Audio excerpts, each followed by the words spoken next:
हमारे जनरेशन ने टेक्नोलॉजी में कई सारे चौंका देने वाले अचीवमेंट्स देखे हैं और इसके लिए हम शुक्रिया अदा करते हैं 21वीं सदी के सबसे कामयाब एंटरप्रेन्योर का, इलॉन मस्क, जिन्होंने पेपल की शुरुआत की, टेस्ला के सीईओ हैं और स्पेसएक्स के फाउंडर भी हैं और दुनिया के सबसे अमीर इंसानों में से एक है। उनकी कुल संपत्ति 16,300 करोड़ अमेरिकन डॉलर्स हैं। ये एक जीनियस इंटेलेक्चुअल और फ्यूचर के सोचने वाले एंटरप्रेन्योर और एक टेक बिलियनर हैं, जिन्होंने अपने ग्राउंड ब्रेकिंग इन्वेंशन से दुनिया को हिला के रख दिया था। ये इंसान एक इंजीनियर है, एक लीडर है और एक जीनियस थिंकर है और फ्यूचरिस्टिक पर्सन है। इलॉन मस्क कई सारे इंसानों में एक इंसान है। आज इनका एक ही सपना है जिनके बारे में लोग कहते हैं कि वो पूरा कभी नहीं हो सकता, स्पेस कॉलोनाइजेशन। ये कहानी एक ऐसे इंसान की है जिसकी खोज ने पूरी टेक इंडस्ट्री और पूरी दुनिया को हिला के रख दिया था। Space rocket, electric cars, solar batteries और रोबोट बनाए और उनकी कामयाबी ने उन्हें पहुंचा दिया दुनिया के सबसे अमीर इंसानों की लिस्ट में। इन्होंने अपने जीनियस दिमाग से न सिर्फ उस इंडस्ट्री को बदल के रख दिया बल्कि दुनिया पर भी गहरा असर डाला।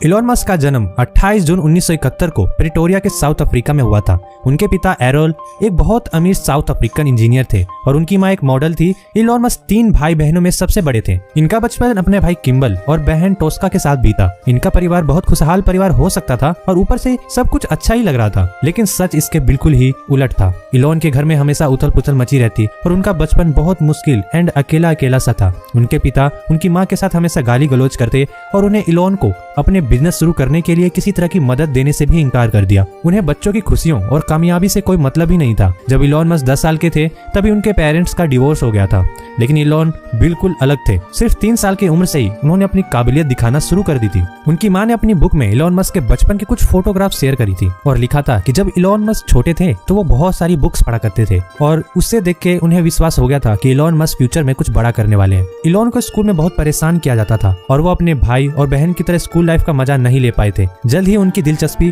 टेक्नोलॉजीज में बढ़ने लगी। वह दिन रात अपनी पूरी दुनिया में इस कदर खोए रहते कि उनके पेरेंट्स को टेस्ट करवाना पड़ा कि उनके कान में कोई प्रॉब्लम तो नहीं है। जब उन्हें पहला कंप्यूटर मिला था तो सिर्फ 10 साल की उम्र में उन्होंने कोड लिखना शुरू कर दिया था। जब उन्हें लगा कि स्कूल की पढ़ाई से कुछ खास नहीं होने वाला तो उन्होंने खुद से ही प्रोग्रामिंग सीखना स्टार्ट कर दिया, क्योंकि वो अपने टीचर से भी आगे सोचने वाले थे। उन्हें हमेशा कुछ अच्छे मार्क्स नहीं मिलते थे, खासकर जिन सब्जेक्ट्स में उनका इंटरेस्ट नहीं था। वो अपना अधिकतर समय वीडियो गेम्स खेलने और किताब पढ़ने में बिताया करते थे, लेकिन जो सब्जेक्ट उनके पसंद के थे जैसे कि physics and computer, in subject में इलॉन मस्क को हायर ग्रेड्स मिलते थे। आज भी वो पढ़ाई करते हैं ताकि वो अपनी पसंद की फील्ड में नंबर 1 बन सके। इलॉन ने बहुत जल्द ही सोच लिया था कि वो जितने जल्दी नए सॉफ्टवेयर बनाकर बेच दें तो वो उतना ही एडवांस कंप्यूटर भी खरीद सकते हैं। इसके बाद उन्होंने अपना पहला स्पेस गेमिंग सॉफ्टवेयर बनाया, ब्लास्टर, जिन्होंने उसे एक मैगजीन को $500 में बेच दिया। 12 साल की उम्र में उन्होंने अपना पहला कॉमर्शियल बेचा था। कॉलेज के दिनों में वो अपने डॉर्म रूम से कंप्यूटर पार्ट्स बेचकर पैसे कमाया करते थे। तब तक उन्होंने सोचा भी नहीं था कि एक दिन ऐसा भी आएगा कि वो बिलियनर की लिस्ट में शामिल हो जाएंगे। लेकिन वो शायद क्रिएटिव सुपर पावर के साथ ही पैदा हुए थे। वो एक्सपेरिमेंट करके चीजों का पता लगाने से कभी नहीं डरते थे और हमेशा एक एंटरप्रेन्योर की तरह सोचते थे और काफी छोटी उम्र से ही वो क्रिएटिव और इनोवेट करने लग गए थे। उनका बचपन बहुत ही मुश्किल भरा था। उन्होंने बड़ी से बड़ी मुसीबतों का सामना करना सीख लिया था। जून 1989 में उनकी जिंदगी का दूसरा हिस्सा शुरू हुआ था। 17 साल की उम्र में अपने पिता की इच्छा के खिलाफ वो कनाडा की तरफ चल पड़े और बचपन की यादें को वहीं अफ्रीका में छोड़ दिया। उनके दिमाग में हमेशा अमेरिकन सपने थे। इलॉन मस्क को अच्छे से पता था कि जो वो काम अमेरिका में कर सकते हैं वो दुनिया के किसी और कोने में नहीं कर सकते। वैसे तो उनके पास कुछ खास प्लान तो नहीं था, लेकिन वो जानते थे कि वो अपने होम कंट्री में रहकर कुछ बड़ा नहीं कर सकते। कनाडा पहुंचने के बाद उन्होंने कनाडा के क्यून यूनिवर्सिटी में एडमिशन लिया और वहीं उनकी मुलाकात उनकी पहली पत्नी जस्टिन विल्सन से हुई। सन 2000 में उन्होंने शादी कर ली और उनके 5 बच्चे भी हुए। उनके बाद वो अमेरिका आ गए और पेंसिल्वेनिया यूनिवर्सिटी से उन्होंने 1997 में इकोनॉमिक्स और फिजिक्स में बीए की डिग्री ली। जब वो 24 साल के थे तभी वो कैलिफोर्निया चले गए और स्टैनफोर्ड यूनिवर्सिटी में एनर्जी फिजिक्स की पढ़ाई करने लगे। मगर 2 दिन बाद वो उससे भी ज्यादा बड़े काम करने लगे थे। इलॉन सिलिकॉन वैली के पहले ऐसे इंसान नहीं थे जिन्होंने पढ़ाई छोड़ने के बाद भी बुलंदियों को हासिल किया था। एप्पल के फाउंडर स्टीव जॉब्स और दुनिया के 2 सबसे बड़े आदमी बिल गेट्स और मार्क जुकरबर्ग, इन सभी ने अपनी पढ़ाई छोड़कर अपने कंपनी को चालू किया था। उस समय इंटरनेट शुरुआती दौर में था और इलॉन नई टेक्नोलॉजी पर काम करना चाहते थे, इसीलिए वो कैलिफोर्निया के सिलिकॉन वैली में आ गए थे, क्योंकि टेक वर्ल्ड के किसी भी एंटरप्रेन्योर का सपना वहीं से पूरा हो सकता था। उन्हें यकीन था कि वहीं पर वो ज्यादा तरक्की कर पाएंगे। जल्द ही पता लग गया था कि इलॉन मस्क एक प्रॉब्लम सॉल्वर है। जब वो सिलिकॉन वैली आए थे तो उनके दिमाग में सिर्फ एक ही बात थी, इंसानों का भविष्य बेहतर हो।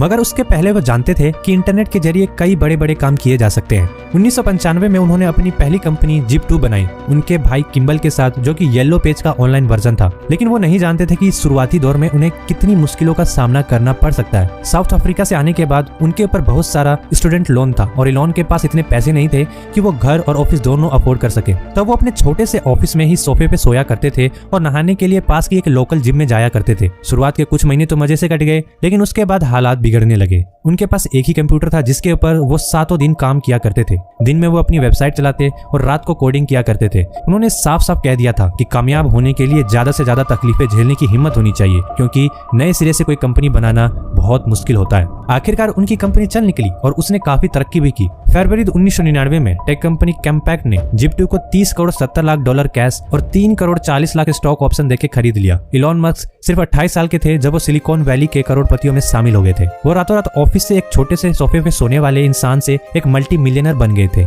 मगर वो इतने से संतुष्ट नहीं थे, वो कुछ बड़ा करना चाहते थे। फिर सोचा क्यों ना बैंकिंग इंडस्ट्रीज में कुछ बदलाव किया जाए। जिप2 बेचने के बाद उनका कॉन्फिडेंस और बढ़ गया था और वो एक नए चैलेंज के लिए तैयार थे। 1999 में जिप2 को बेचने के 1 साल बाद ही उससे मिले पैसों से इलॉन ने अपने भाई किम्बल के साथ एक नई कंपनी X.com की शुरुआत की, जिसे आज हम पेपाल के नाम से जानते हैं। मनी ट्रांजैक्शन काफी धीमा हुआ करता था। इलॉन ने इस बात पर गौर किया। उन्हें लगा कि फाइनेंशियल वर्ल्ड में बदलाव करने की अच्छी अपॉर्चुनिटी है। उन्होंने पेपाल की खोज की ताकि मनी ट्रांजैक्शन आसानी से हो पाए और कैश का चक्कर ही ना रहे। शुरुआत में कंपनी छोटी एंड अनजान सी थी, लेकिन इलॉन मस्क अपने वक्त से कई आगे थे। उनके अनुभव के आधार पर उन्हें लगा कि उनका दूसरा वाला जो बिजनेस है वो पहले वाले बिजनेस से काफी आसान है। वो बहुत तेजी से बढ़ा और दूसरे साल के अंत तक उसके 10 लाख यूजर्स हो गए थे।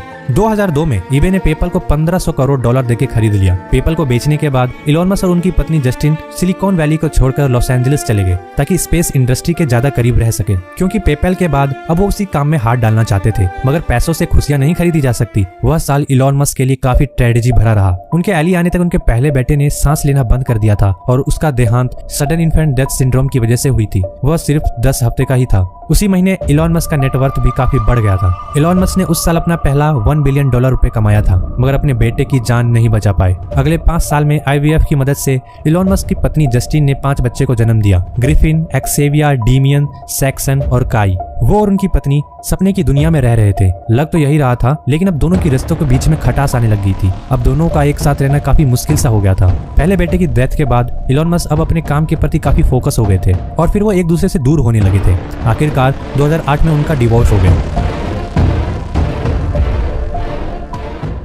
और फिर सन 2010 में उनकी मुलाकात हुई उनकी दूसरी पत्नी एक ब्रिटिश एक्टर तलुला रायली से। करीब 10 दिन तक डेट करने के बाद उन्होंने प्रपोज कर दिया। बहुत मुश्किलों के बाद इलॉन मस्क को वो इम्पैक्ट मिल गया था जिसे वो चाहते थे। उनकी नई कंपनी ने कुछ ऐसा बनाया था जिसकी हम कदर नहीं करते, मगर उसने पैसे ट्रांसफर करने का तरीका बिल्कुल ही बदल दिया था और आज जमाना उसी की चीजों से ऑनलाइन खरीद रहा है। 2002 में 31 साल की उम्र में वो अमेरिका के सिटीजन और एक बिलियनर बन गए थे। उस वक्त वो बड़े आराम से रिटायर हो जाते, एक प्राइवेट आइलैंड पर मजे कर सकते थे और बड़े आराम से जिंदगी गुजार सकते थे। लेकिन इन सब में उनकी कोई दिलचस्पी नहीं थी। उनका ज्यादा समय ऑफिस में या फिर फैक्ट्री में बीतता था। वो हफ्ते में 80 से 90 घंटे काम करते थे। इस एंटरप्रेन्योर के पास काम ही काम था और वो काफी बिजी भी रहते थे। उन्होंने कहा था कि कामयाबी के लिए दिन रात काम करना बहुत जरूरी है। उन्होंने एक बार कहा था कि बच्चे भी उनकी प्रायोरिटी है, लेकिन पहले काम है। उन्हें बहुत प्यार करने वाला पिता माना जाता था, लेकिन बहुत ही कम लोग इतने बिजी शेड्यूल को हैंडल कर सकते हैं। पेपल के बाद इलॉन मस्क की दिलचस्पी एक ज्यादा इंस्पायरिंग फ्यूचर में पड़ी और वो आउटर स्पेस के बारे में सोचने लगे। उनका नया गोल था इंसानों को मल्टी प्लैनेटरी बनाना। एक ऐसा बच्चा जिसका कोई भी बड़ा और क्लियर गोल नहीं था, वो अब एक जीनियस एंटरप्रेन्योर बन चुका था और उसका विजन बाकी लोगों से काफी बड़ा था। 2002 में उन्होंने एक प्राइवेट इंटरस्टेलर कंपनी SpaceX की शुरुआत की, जिसका मकसद था अपोलो मिशन की यादें दोबारा ताजा करना और वो कमर्शियल स्पेसक्राफ्ट बनाने के सपने देखने लगे थे। उनका गोल था स्पेस ट्रांसपोर्टेशन टेक्नोलॉजी को बेहतर बनाना और उनके लिए सस्ते एंड रियूजेबल रॉकेट बनाना। हम किसी और दुनिया में जाना चाहते हैं। पहले तो चांद पर जाएंगे और फिर उसके बाद शायद मार्स या उसके भी आगे जाने की कोशिश करेंगे। मैं तो यही मानता हूँ कि ये भी अपोलो के सपने का आगे बढ़ना ही है और अब सब लोग यही चाहते हैं। लेकिन स्पेस इंडस्ट्री के काफी एक्सपर्ट मानते थे कि रियूजेबल रॉकेट बनाना नामुमकिन था। लेकिन चांद पर जा चुके व्यक्ति जैसे कि नील आर्मस्ट्रांग ने यह कहा था कि किसी प्राइवेट कंपनी को स्पेस फील्ड में काम नहीं करना चाहिए, ये बहुत खतरनाक हो सकता है। उन्होंने इलॉन मस्क की काफी निंदा भी की थी, लेकिन इलॉन मस्क अपने इंटरव्यू के दौरान बताते हैं कि ये सब सुन के उन्हें अच्छा नहीं लगा था, क्योंकि जिन्होंने ये कहा था वो मेरे रियल हीरो हैं। और काश वो लोग हमारे पास आते और देखते कि हम लोग कितना मेहनत कर रहे हैं, और शायद ये देख के उनकी वो राय बदल जाती। और ये सब बोलते समय उनकी आंखों में आंसू आ रहे थे। मुझे ये सब सुनकर अच्छा नहीं लगा, क्योंकि ये लोग मेरे हीरोज हैं, तो उनके मुझसे ऐसी बातें अच्छी नहीं लगी। काश वो लोग हमारे पास आते और देखते कि हम कितनी मेहनत कर रहे हैं। शायद ये देखकर उनकी राय भी बदल जाती। उन्होंने ही आपको ये सब करने के लिए इंस्पायर किया था। हाँ, और अब वही आपको गलत बता रहे हैं। बहुत बुरा लग रहा है। 90 के दशक में इलॉन की सिलिकॉन वैली आने की सबसे बड़ी वजह थी कि वो इलेक्ट्रिक कार पर भी काम कर सके। उस वक्त उनको लगा था कि इंटरनेट का हिस्सा बनना काफी अच्छा होगा, क्योंकि उस समय इंटरनेट काफी तेजी से ग्रो हो रहा था। उन्होंने कॉलेज के शुरुआत के दिनों में ये कहा था कि मैं इलेक्ट्रिक कार के लिए काफी मोटिवेटेड हूँ और मैं इस पे फ्यूचर में काम भी करूंगा। मैं असल में एक महिला से मिला और कॉलेज के जमाने में उनके साथ डेट भी किया। वो आज साइंटिफिक अमेरिकन में एक राइटर हैं, और फिर उन्होंने हमारी डेट के समय ही मुझसे कहा था कि तुम तो हमेशा इलेक्ट्रिक कार्स की ही बातें करते रहते हो, और लड़कियों को इस तरह की बातों में बिल्कुल मजा नहीं आता। मतलब वो एक तरह का मोनोलॉग था। हाँ, उन्होंने मुझसे कहा कि मेरा उनसे सबसे पहला सवाल था, क्या तुम इलेक्ट्रिक कार्स के बारे में सोचती हो? और उन्होंने कहा नहीं, अच्छा। कभी नहीं।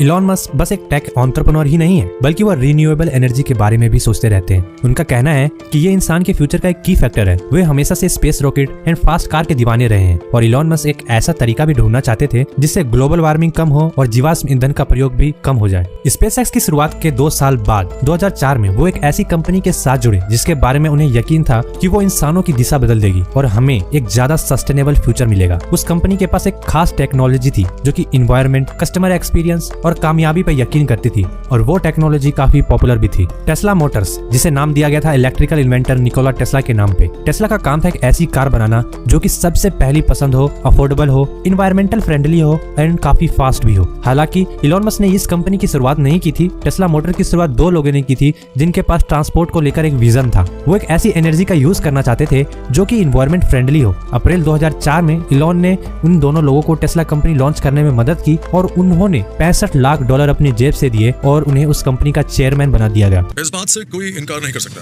कि हमारे बेहतरीन इंटेंशंस के बावजूद पृथ्वी को नुकसान तो होने ही वाला है, भले ही हम कुछ भी कर लें। इस बात की भी संभावना है कि या तो कोई एक्सटर्नल फोर्स या कोई इंटरनल अनफोर्स्ड एरर हमारी सिविलाइजेशन को खत्म कर देगी। 2006 में 32 साल की उम्र में लगातार सस्टेनेबल एनर्जी पर रिसर्च करने के बाद उन्होंने अपने cousin Landon and Peter Griff की मदद की ताकि वो सोलर सिटी नाम की वो कंपनी शुरू कर सके जो कि सोलर पैनल और रूफटॉप बनाती है। उस कंपनी की भी मालिक टेस्ला ही थी। सोलर सिटी अमेरिका में सबसे बड़ी सोलर पैनल प्रोवाइडर है। इस पैनल से हमें बहुत सारी एनर्जी मिल सकती है और उस एनर्जी से पूरी दुनिया का फायदा हो सकता है। ये इलॉन के उस मिशन का ज्यादा हिस्सा है जिससे वो पृथ्वी को पावर देना चाहते हैं।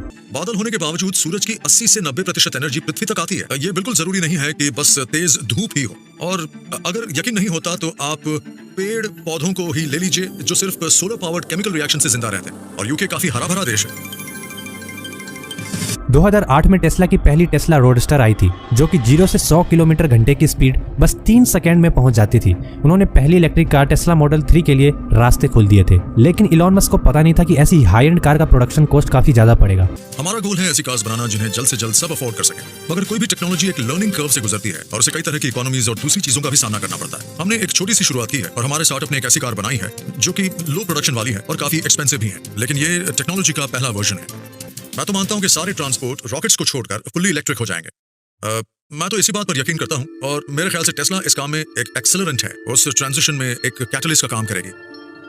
2007 तक कंपनी पैसे की तंगी से जूझने लगी। वो नहीं जानते थे कि आने वाला साल कितना मुश्किल भरा हो सकता है। इलॉन ने टेस्ला एंड स्पेसएक्स की कामयाबी से पहले बहुत सारी मुश्किलों का सामना किया था। 2008 शायद उनकी साल का सबसे बड़ा साल था। ग्लोबल फाइनेंशियल क्राइसिस का असर पूरे देश पर देखा जा सकता था। इलॉन मस्क की तीनों कंपनियां फाइनेंशियल ट्रबल का सामना कर रही थी। उस वक्त स्पेसएक्स अपनी 3 बार रॉकेट लॉन्च करने में असफल रही थी।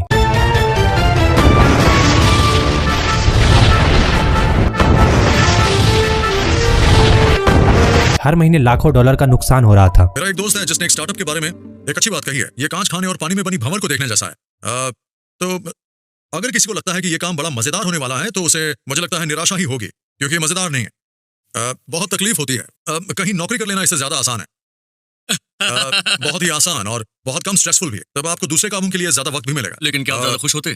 ये आपके ऊपर निर्भर करता और है। आप खुश होते? ओ, मैं ज्यादा खुश होता? नहीं, मैं बिल्कुल खुश नहीं होता। 2008 में क्रिसमस से पहले टेस्ला बैंकरप्ट हो सकती थी। टेस्ला एंड स्पेसएक्स के बचने के केवल 10% चांस रह गए थे। जो बैंक उनको फंडिंग कर रही थी उन्होंने भी अपने हाथ पीछे खींच लिए थे और इस समय इलॉन मस्क अपनी जिंदगी का सबसे बड़ी जंग लड़ रहे थे। इसी साल जस्टिन के साथ उनकी शादी भी टूट गई थी। वो बहुत मुश्किल दौर से गुजर रहे थे और उन्होंने अपना सब कुछ दांव पर लगा दिया था, जबकि इस बात की कोई गारंटी नहीं थी कि इस वजह से कंपनी के ऊपर कुछ असर भी पड़ेगा। एक तरफ टेस्ला बैंकरप्ट के कगार पर थी तो दूसरी तरफ इलॉन मस्क ने एक बहादुरी भरा कदम उठाया था। उस कंपनी को कुछ समय के लिए बचा लिया था। अपना सब कुछ दांव पे लगाने और बेचने के बाद उनके पास बस वही पैसे रह गए थे जो कि पेपल को बेचकर उन्होंने कमाए थे और वो भी पैसे उन्होंने टेस्ला मोटर्स में दे दिए। उसी साल इलॉन मस्क को सितंबर में कामयाबी मिली और उनका स्पेसएक्स का reusable Falcon 9 rocket successfully launch हो गया था। इलॉन के पास बस उसी रॉकेट के पैसे बच गए थे। अगर वो रॉकेट फेल हो जाता तो इलॉन मस्क जरूर ही रोड पर आ जाते। और इसके बाद कुछ चमत्कार हुआ। नासा ने स्पेसएक्स को $160 करोड़ का कॉन्ट्रैक्ट दिया इंटरनेशनल स्पेस स्टेशन पर सप्लाई पहुंचाने का। इस ह्यूमन स्पेस फ्लाइट के लिए ही स्पेसएक्स कंपनी बनाई गई थी और हम बहुत खुश हैं कि आज हम नासा के साथ मिलकर आगे बढ़ रहे हैं और ये संभव हुआ है। नेशनल स्पेस एजेंसी धीरे धीरे इंटरनेशनल स्पेस स्टेशन के सारे ऑपरेशन इस तरह की कमर्शियल कंपनीज को सौंप देना चाहती है। हम एक एजेंसी के तौर पर मार्स और उसके आगे तक जाना चाहते हैं और सभी इस बात से बहुत खुश हैं कि इलॉन भी ऐसा ही कुछ करना चाहते हैं और स्पेस एक्स चाहती है कि इंसान की पहुंच हमारे पूरे सोलर सिस्टम में हो जाए। 2010 में उन्होंने टेस्ला को पब्लिक कर दिया था। उस पर पैसों की बारिश सी होने लग गई थी इस कंपनी के फ्यूचर को लेकर, लेकिन सब लोग खुश नहीं थे। वॉल स्ट्रीट ने यहाँ तक कह दिया था कि इस कंपनी के सफल होने के चांस बहुत कम है, मगर इन्वेस्टर ने इन सब बातों पर ज्यादा ध्यान ही नहीं दिया। इलॉन मस्क ने ये पहले ही सोच लिया था कि स्पेसएक्स एंड टेस्ला की कामयाबी के चांस बहुत ही कम है, फिर भी उन्होंने ये रिस्क लिया। मैं ये सब इसलिए कर रहा हूँ और टेस्ला से जुड़े इतने सारे लोग ये सब इसलिए कर रहे हैं कि अगर हम कभी एक सस्टेनेबल ट्रांसपोर्ट लाने में कामयाब हो गए तो वो बहुत बड़ी बात होगी। हम ये सब इसलिए नहीं कर रहे हैं कि हमारे दिमाग में ये बात है कि ये हमें अमीर बना देगा, बल्कि हमें कामयाबी के सिर्फ 10% चांस दिख रहे हैं। मुझे तो लगा था मेरे पैसे डूब जाएंगे और ऐसा हुआ भी, लेकिन गनीमत है कि मेरा सब कुछ नहीं गया, मगर हम उसकी कगार तक जरूर पहुंच गए थे।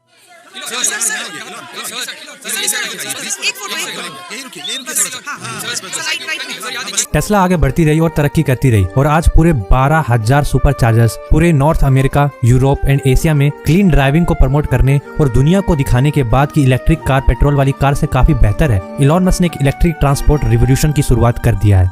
मैं उन लोगों के साथ हूँ जो इलेक्ट्रिक व्हीकल्स बना रहे हैं या बनाना चाहते हैं। ऐसा कर पाना बहुत ही मुश्किल है, मगर इसके बावजूद एप्पल जैसी कंपनीज एक बेहतरीन इलेक्ट्रिक कार बना सकती हैं।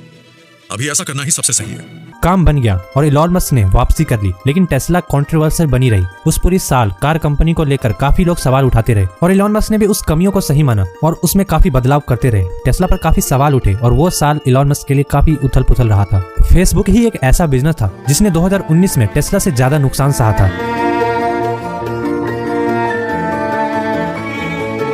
एलॉन ने कहा था कि गलतियां तो होंगी ही, मगर वो लगातार खुद को बेहतर बनाने की कोशिश कर रहे हैं और आगे भी करते रहेंगे। उन्होंने नई खोज करना बंद नहीं किया और लगातार रिस्क उठाते रहे। उन्होंने 22 मई 2012 को एक नया इतिहास रच दिया था। फॉल्कन 9 रॉकेट बिना किसी इंसान को लेकर अंतरिक्ष में पहुंच गई थी। T-10, 9, 8, 7, 6, 5, 4, 3, 2, 1, 0 और इसी के साथ SpaceX Falcon 9 रॉकेट का लॉन्च हो गया और अब तो नासा भी इंटरनेशनल स्पेस स्टेशन पर रीसप्लाई का काम प्राइवेट सेक्टर को दे रही है।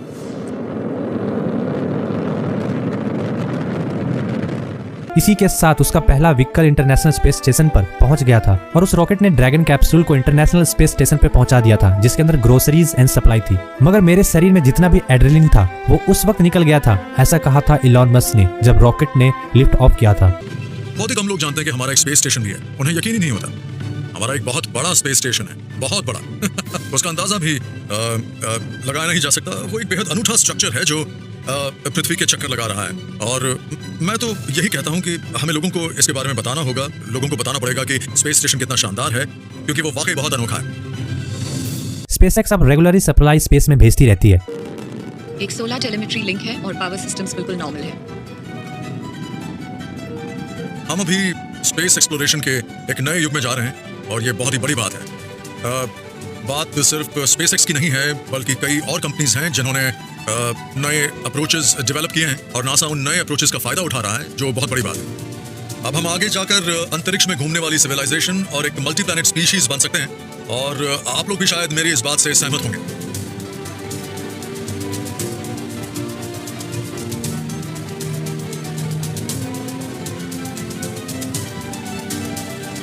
2013 में उनका बिजनेस काफी अच्छा चल रहा था। फाइनेंशियल क्राइसिस अब बीते कल की बात बन चुकी थी। उन्होंने बाद में कई सारी नई खोज भी की। अगस्त 2013 में एलॉन मस्क ने हाइपरलूप रिलीज की। ये एक ऐसा ट्रांसपोर्ट था जो कि दो बड़े शहरों के बीच की दूरी को काफी कम समय में तय कर लेता और उसमें ट्रैफिक भी बहुत कम होता। वो भी सोलर एनर्जी से चलने वाला था और ये हाई स्पीड सिस्टम पोर्ट में सवार होकर लोग ट्यूब के जरिए करीब 1100 किलोमीटर प्रति घंटे की रफ्तार से एक शहर से दूसरे शहर जाएंगे। 2015 में स्पेसएक्स ने स्टारलिंक की सैटेलाइट को डेवलप करना शुरू कर दिया ताकि सैटेलाइट इंटरनेट का एक्सेस मिल सके। 24 मई 2019 को पहले 60 ऑपरेशनल सैटेलाइट को लॉन्च किया गया था। उस प्रोजेक्ट पे करीब $1000 करोड़ खर्च हुआ था। इलॉन मस्क मानते हैं कि हमारे आने वाले दिनों में आर्टिफिशियल इंटेलिजेंस का भी सहारा लेना पड़ेगा। इसलिए 2015 में उन्होंने किसी के साथ मिलकर ओपन एआई की शुरुआत की थी, जो कि एक नॉन प्रॉफिट रिसर्च कंपनी है। उसका काम फ्रेंडली आर्टिफिशियल इंटेलिजेंसी को प्रमोट करना था। इसी तरह उन्होंने 2016 में न्यूरालिंक की शुरुआत की। ये एक ऐसी स्टार्टअप कंपनी थी जिसका काम था एक ब्रेन कंप्यूटर इंटरफेस बनाना। इस एडवांसमेंट के बदौलत हमारी मेमोरी काफी ज्यादा बढ़ सकती है और हम सॉफ्टवेयर के साथ मर्ज भी हो सकते हैं। दिसंबर 2016 में शहर की ट्रैफिक को खत्म करने के लिए द बोरिंग कंपनी की शुरुआत की गई, जो कि एक tunnel and transport startup company थी। इलॉन मस्क को मौजूद ट्रांसपोर्ट में काफी सारी कमियां दिख रही थी और लॉस एंजलिस में ट्रैफिक को बढ़ते देखते हुए उन्होंने फ्यूचरिस्टिक अंडरग्राउंड टनल बनाने की शुरुआत की। उनका पहला self driving tunnel Las Vegas के जमीन के नीचे लगभग बनकर तैयार है। वो उन टनल का इस्तेमाल हाइपरलूप के लिए भी कर सकते हैं और उन्होंने ये भी ऐलान किया था कि आने वाला समय सेल्फ ड्राइविंग कार का है। मेरा अंदाजा है कि करीब 10 साल में ऐसी कार्स शायद बने ही नहीं जो फुल्ली ऑटोनमस ना हो। तब बात सिर्फ ऐसी कार की नहीं होगी जो सेल्फ ड्राइविंग हो, बल्कि वो एक घोड़ा रखने जैसा होगा। हम एक घोड़े को अपने सेंटिमेंटल रीजन से तो रख सकते हैं, मगर रोज उसकी सवारी नहीं कर सकते। उन्होंने ये भी कहा था कि इंसानों को मार्स तक मतलब मंगल ग्रह तक पहुंचाना उनकी एक असली मकसद है। ये एक ऐसा गोल है जिसे वो 2024 तक पूरा कर लेंगे। कितना अच्छा होगा अगर हमारा जन्म पृथ्वी पर हो और मौत मार्स पर। हाँ। आपने एक बार कहा था आप रिटायर होकर मार्स पर जाएंगे, क्या ये मुमकिन है? मुझसे पूछा गया था कि क्या मैं ऐसा करना चाहता हूँ। बात यह नहीं है कि मैं रिटायर होना चाहता हूँ, लेकिन अगर मैं रिटायर हो गया और मेरा दिमाग काम करता रहा तो मैं मार्स पर जाना चाहूंगा। मुझे बहुत अच्छा लगेगा। हमें उम्मीद है स्पेस ट्रैवल काफी अफोर्डेबल होगा। एक व्यक्ति का करीब $1 लाख हो सकता है और इंसान हमेशा के लिए उस रेड प्लेनेट पर जा सकता है। 2018 में उन्होंने उस प्राइवेट एस्ट्रोनॉट का ऐलान किया था जो कि चांद पर जाने वाला है स्पेस एक्स की रॉकेट में बैठ के। मैं BFR के पहले पेइंग कस्टमर का ऐलान करने जा रहा हूँ। युसाकू मिजेवा, प्लीज यहाँ आइए। हाँ, बताइए कैसा लग रहा है? Thank you Elon. Thank you. Thank you everyone. वाह दोस्तों, 2023 में मैं अपने साथ पूरी दुनिया में से 6 से 8 आर्टिस्ट को भी अपने इस मिशन पर अपने साथ चांद पर लेकर जाऊंगा।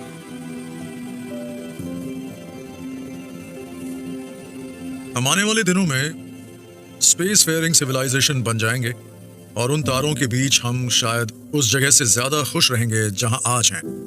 मैं तो यही मानता हूं कि अगर हम वैसा फ्यूचर नहीं चाहते तो हम इंसान ही नहीं हैं। हमने स्पेस रेस शुरू होने के बाद काफी लंबा सफर तय किया है। 1969 में पहले इंसान ने चांद पर कदम रखा था और उसने एक नया इतिहास रच दिया था। आज स्पेस एक्स हमारे अगले बड़े कदम तक काफी नजदीक आ गई है। मई 2018 में इलॉन मस्क मेटा गाला में गए। उनके साथ उनकी नई गर्लफ्रेंड कैनेडियन सिंगर बुसेर थी, जो कि प्रोफेशनली गाइन के नाम से मशहूर थी। ये कुछ हफ्ते पहले ही ऑनलाइन मिले थे। इलॉन मस्क ने आर्टिफिशियल इंटेलिजेंस नाम का कोई पोस्ट उनके ट्विटर अकाउंट पर देखा था। उन्होंने उनसे बात की और दोनों चुपचाप डेट करने लगे। उन्होंने कहा कि वोल्फ स्ट्रीट भी उनकी वाइल्ड आर्टिस्टिक क्रिएटिविटी की वजह से उनको पसंद करता है। 2 साल बाद मई 2020 में इलॉन मस्क ने इन दोनों के पहले बच्चे का ऐलान किया और ट्विटर पर अपने बेटे के बारे में लिखा था, जिसका नाम बहुत ही अनूठा सा था। उन्होंने कहा था कि उस बच्चे का नाम XA12 मस्क है। बच्चे का सरनेम मस्क है या कहे लिटिल एक्स है। ये तो सिर्फ एक्स है, लेटर एक्स, और फिर AE है जिसे ऐश प्रोनाउंस करते हैं। हाँ, और फिर A12 है। A12 मेरा कंट्रीब्यूशन। ओह, A12 क्यों? आर्कएंजल 12, आज तक के सबसे शानदार SR-71 प्लेन का प्रीकर्सर। मैं ये देखकर खुश हूँ कि रोगन हंस रहे हैं, क्योंकि हमें लग रहा था कि आपने ऐश नाम कैसे रखा, पर इस बच्चे को देखिए कितना क्यूट है। मई 2020 में उन्होंने बस एक ट्वीट से टेस्ला की वैल्यू करीब 1400 करोड़ डॉलर कम कर दी थी। उन्होंने लिखा था कि टेस्ला का स्टॉक प्राइस बहुत ज्यादा है। उन्होंने अपने स्टॉक में से 300 करोड़ डॉलर निकाल लिए थे और फिर इन्वेस्टर भी उस ट्वीट के बाद किनारा करने लगे। 1 मई 2020 को एलॉन मस्क ने फैसला किया कि वो अपने 7 घर को बेच देंगे। उन्होंने ट्वीट किया कि मैं अपने 7 फिजिकल पोजेशंस को बेच रहा हूँ, अब मेरा कोई घर नहीं होगा। उन्हें एक इंटरव्यू के दौरान नशा करते हुए भी देखा गया था। ये लीगल तो है ना? हाँ, टोटली लीगल है। ये कैसा लगता है जब आप कुछ अलग करते हैं और लोग अपसेट होते हैं? ये तुम देख रहे हो ना? ये Elon Musk। तंबाकू और गांजा है, वो कश ले रहे हैं। मुझे अंदाजा नहीं है। ओके, कश ले रहे हो या नहीं, पर वो जिस स्टेट में है वहाँ पर ये लीगल है। उन्होंने 3 बार शादी की और 6 बच्चे के बाप भी बने और अपने ट्वीट से अपने शेयर होल्डर का करोड़ों का नुकसान भी करवाया। देखने में लगता है कि उनकी पर्सनल लाइफ भी उनकी प्रोफेशनल लाइफ की तरह काफी उथल पुथल है। उन्होंने अपने सफर में सिर्फ खुशियां और कामयाबी ही नहीं देखी है, लेकिन इलॉन मस्क फाइनली उस बुलंदी पे पहुंच ही गए जिसकी उन्होंने कामना की थी। वो अपनी हरकतों के कारण कई बार फंसे, लेकिन उनका विजन, उनका गोल हमेशा क्लियर था और वो एक खास मकसद के लिए आगे बढ़ते रहते हैं। 2018 में उन्होंने अपने एक इंटरव्यू के दौरान कहा था कि उनका मकसद इंसानों का फ्यूचर बनाना है। मुझे जिस बात से सबसे ज्यादा हौसला मिलता है वो ये है कि मैं सिर्फ फ्यूचर के बारे में सोचता हूँ और हम सभी चाहते हैं कि हमारा फ्यूचर अच्छा हो और हम सब यही कोशिश करते हैं कि एक ऐसा फ्यूचर हो जहाँ हर किसी को फायदा और जो भी होने वाला है उससे इंस्पायर होकर अगले दिन के बारे में सोचते हैं। हाल ही में वो डिजिटल करेंसी के सपोर्टर भी बन गए और टेस्ला ने बिटकॉइन में 150 करोड़ डॉलर इन्वेस्ट कर दिए। जनवरी 2021 में जेफ बेजोस से भी पैसे के मामले में ऊपर निकल गए और दुनिया के सबसे अमीर इंसान बन गए। उनका नेटवर्थ पहुंच गया था 20,900 करोड़ डॉलर तक। 2002 में उन्होंने मस्क फाउंडेशन की शुरुआत की, जो कि science, space, artificial intelligence and green energy को सपोर्ट करती थी। उन्होंने करीब 25 करोड़ 70 लाख डॉलर इस ऑर्गेनाइजेशन को दिए। एलॉन के ज्यादातर पैसे उनकी कंपनी में ही जाते हैं। वो एक बेहतर पृथ्वी के लिए काम कर रहे हैं और ये काम यकीनन काबिले तारीफ है। 2012 में एलॉन मस्क भी बिल गेट्स और मार्क जुकरबर्ग की तरह एक बिलियनर की लिस्ट में शामिल हो गए और उन्होंने ये भी साइन किया कि उनका ज्यादातर पैसा मरने के बाद दान में जाएगा। क्या इस बात की कोई सीमा है कि आपकी कल्पना हकीकत को कहां तक ले जाएगी? इलॉन मस्क शायद इसके बारे में नहीं सोचते। उनके फ्यूचर के बारे में जो विजन है वो किसी भी इमेजिनेशन से परे है। वो एक ऐसे बच्चे थे जिसे सब परेशान किया करते थे। वो एक self made CEO and billionaire बन गए हैं। एक नहीं बल्कि 5 इंडस्ट्रीज खड़ी की और उन्होंने ये कहा कि कुछ ऐसा करो जिसे सबको नामुमकिन सा लगे। अगर हम उनकी कामयाबी को देखें तो इस बात में कोई शक नहीं है कि इलॉन मस्क सिलिकॉन वैली की एक सबसे सक्सेस स्टोरी है। उन्हें टाइम मैगजीन ने दुनिया के सबसे इन्फ्लुएंसर लोगों में से एक माना था। वो मुश्किल से मुश्किल दिनों में भी लड़ते रहे और कभी हार नहीं मानी। PayPal, SpaceX, Tesla, Solar City, Hyperloop and the Boring Company, इन सभी ने दुनिया पर गहरा असर डाला है। हम उनसे सीख सकते हैं कि हीरो को भी मुश्किल दौर का सामना करना पड़ता है और तभी उस मुकाम तक पहुंच पाते हैं। शुरुआत हमेशा छोटी होती है और लगता है कि इलॉन मस्क के लिए आसमान की कोई सीमा नहीं है। देखिए, स्पेस एक ऐसी चीज है जिससे ज्यादातर लोग इंस्पायर्ड हैं और अगर आप लोगों से पूछें कि इतिहास की सबसे इंस्पायरिंग बात क्या थी तो बहुत से लोग यही कहेंगे जब इंसान ने चांद पर लैंड किया।